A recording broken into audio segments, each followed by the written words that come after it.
The official reports would never capture what the German tank commanders saw that morning. Out of the choking dust and smoke, 5 American Sherman tanks emerged, not as separate machines, but as one living organism. They moved with a precision that seemed supernatural. No flares, no flags, no runners carrying messages. Yet every tank covered the other's blind spots, as if they shared the same mind. The Germans were stunned. Their own radios crackled uselessly with static. Orders faded into noise. Entire platoons fought blind. But the Americans, they were talking to each other. Clear, fast, constant. The Germans didn't know it yet, but they were witnessing the birth of modern networked warfare. While panzer crews shouted through faulty AM radios from the 1930s, every American Sherman carried something the world had never seen before: crystal-controlled, frequency-modulated communication. Developed by engineers Daniel E. Noble and Henryk Magnuski at the Galvin Manufacturing Company, soon to be known as Motorola, this new technology gave the U.S. Army an invisible weapon. With 25 watts of clean, static-free signal power, the SCR-508 radio allowed tank crews to talk across miles of chaos, through artillery fire, through smoke, through walls of sound. For the first time in history, an armored division could think and move as one. When American tanks landed in North Africa during Operation Torch in 1942, they didn't just bring armor. They brought coordination. Each tank could transmit, receive, and even monitor multiple channels at once, something German technology couldn't dream of. The vaunted Africa Corps, whose tactics had crushed enemies across Europe, suddenly faced a force that always knew what was happening, everywhere, all the time. Their radios couldn't keep up. Most German tanks could only listen, unable to reply, unable to report. And when command tanks were destroyed, the rest of the unit was left deaf and blind. The Kasserine Pass was a tactical victory for Germany, but a strategic revelation for America.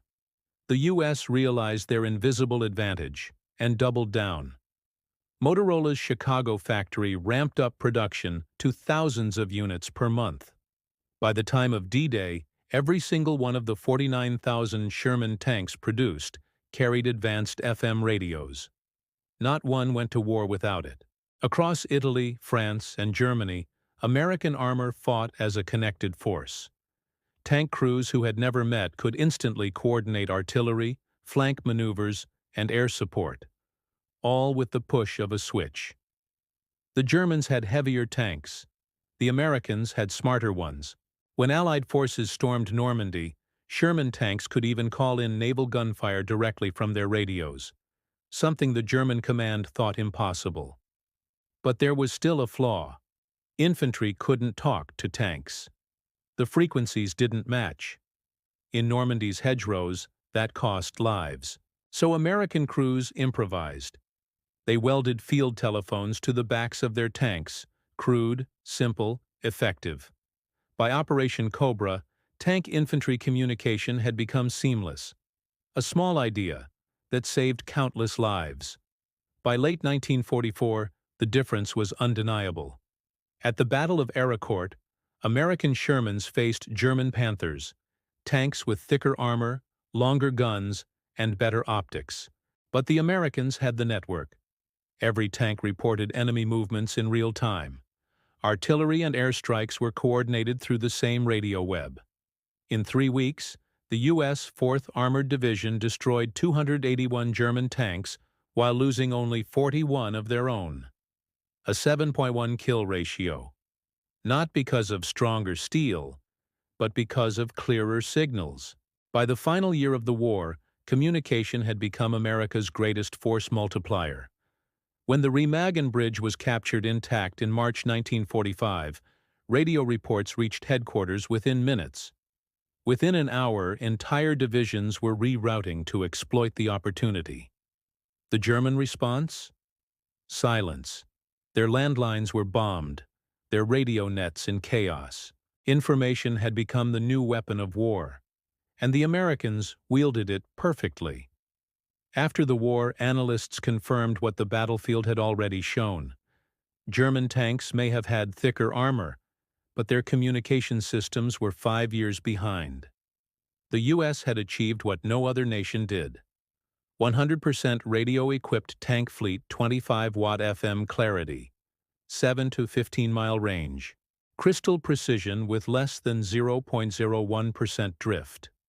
In comparison, German FUG-5 radios barely reached a mile when moving, often drowning in their own interference. In the end, it wasn't the armor or the guns that won the armored war. It was the invisible threads of radio waves, connecting men, machines, and minds across the battlefield. Motorola's invention turned every Sherman tank into part of a greater whole. A thinking army, not just a fighting one. From Kasserine to Normandy, from the hedgerows to the Rhine, it wasn't brute strength that decided victory. It was communication. It was connection.